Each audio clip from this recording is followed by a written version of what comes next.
দর্শক, একটি আলোচনায় আবারও হাজির হয়েছে। সেটি হচ্ছে তেল নিয়ে কিন্তু এখনো তেলেস্মাতির শেষ হচ্ছে না। অর্থাৎ পাম্পগুলোতে যথেষ্ট পরিমাণের ভিড় লেগেই আছে। শত, শত গাড়ি, মোটরসাইকেল দাঁড়িয়ে আছে তেলের অপেক্ষায়।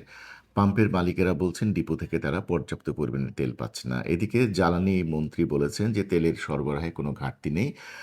পাম্পগুলোতে যথারীতি তাদের চাহিদা অনুযায়ী তেল সরবরাহ করা হচ্ছে। তাহলে আসলে এই তেলগুলো যাচ্ছে কোথায়? নিশ্চয়ই সিন্ডিকেটদের আ পকেটে যাচ্ছে অথবা সিন্ডিকেটদের যে জায়গা আছে সেখানে চলে যাচ্ছে। এটি অবশ্য পরোক্ষভাবে স্বীকারও করা হয়েছে যে কালোবাজারিরা যথেষ্ট পরিমাণে তেল মজুত করছেন, যার ফলশ্রুতিতে সাধারণ ভোক্তারা অর্থাৎ যারা গাড়ি মালিক বা গাড়ি চালক তারা তেল পাচ্ছেন না। কথাটি যদি এরকম হয়, সত্যি হয়, তাহলে এই কালোবাজারি বা সিন্ডিকেটদের ধরার দায়িত্ব কার? অবশ্যই সরকারের। আমরা নিশ্চিতভাবেই বলতে পারি সরকারের সেটি দায়িত্ব। তাহলে সরকার যথাযথভাবে সেই দায়িত্বটি আশা করি পালন করবেন। এদিকে হরমুজ প্রণালী যেটা দিয়ে আমাদের তেল অর্থাৎ এশিয়াতে যে তেলবাহী ট্যাঙ্কারগুলো আসে, আজকে আসার সংবাদ হচ্ছে ইরান বলেছেন যে এই হরমুজ প্রণালী দিয়ে বাংলাদেশের যে তেল আসবে, বাংলাদেশি জাহাজগুলোকে তারা বিশেষ নিরাপত্তা দিয়ে অর্থাৎ বিশেষ পাহারা দিয়ে সেই জাহাজগুলোকে তারা হরমুজ প্রণালী পার করে দেবেন। এটি অবশ্যই একটি কূটনৈতিক সাফল্য আমি বলতে পারি, বর্তমান সরকারের একটি কূটনৈতিক সাফল্য। বিগত সময়ে যারা সমালোচনা করেছিলেন অর্থাৎ ইরানের সর্বোচ্চ নেতা আয়াতুল্লাহ আল খামেনি যখন নিহত হলেন বা তাকে হত্যা করা হলো, তখন অনেকেই বলেছেন বাংলাদেশ কেন তার পরের দিন বা তার পরের দিন কেন বিবৃতি দেননি, তারা কেন মিছিল মিটিং করেনি, কেন শোক দিবস পালন করেননি। বিভিন্নভাবে বিভিন্ন সমালোচনা বর্তমান সরকারের করেছেন।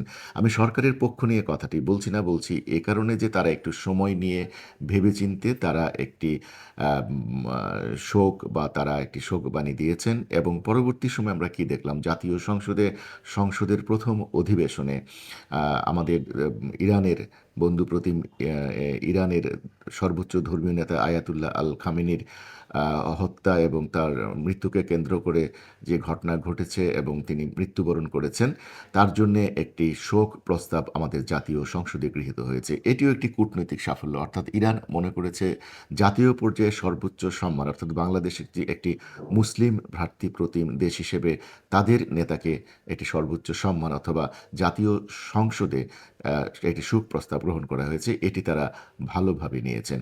আসলে আমরা হুজুগে অনেক কথাই অনেকে বলতে পারি। আসলে বর্তমান বিশ্বের প্রেক্ষাপটে বর্তমান বিশ্ব অর্থনীতির অবস্থায় অথবা বিশ্ব মোড়লদের যে সমস্ত কার্যকলাপ এগুলোর প্রেক্ষিতে অনেক সময় আন্তর্জাতিক কূটনীতিতে অনেক, অনেক চিন্তা ভাবনা করে যিনি সরকারে থাকেন বা সরকার প্রধান থাকেন বা সরকারের দায়িত্বে থাকেন তাদের অনেক সিদ্ধান্ত গ্রহণ করতে হয়।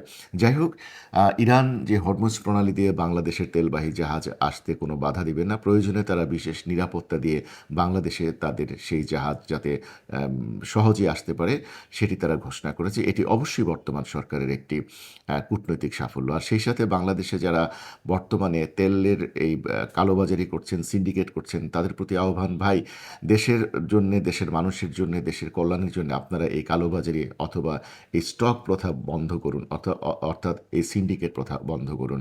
কারণ মানুষের তেল যদি না হয়, গাড়িতে যদি তেল না থাকে, যদি বিদ্যুৎ কেন্দ্রে তেল না থাকে অথবা যারা রেগুলার অফিস করছেন মোটরসাইকেল আরোহী তাদের যদি তেল না থাকে, দেশে আসলে এই অরাজক পরিস্থিতি সৃষ্টি করার কোনো মানেই হয় না। সবার আগে বাংলাদেশ, আমাদের বর্তমান প্রধানমন্ত্রী জনাব তারেক রহমান যে কথাটি বারবার বলার চেষ্টা করেছেন, সবার আগে বাংলাদেশ। আমার মনে হয় প্রত্যেকের বুকে এই বাক্যটি ধারণ করলে আমরা এই কালোবাজারি অথবা এই সিন্ডিকেট থেকে রক্ষা পেতে পারবো।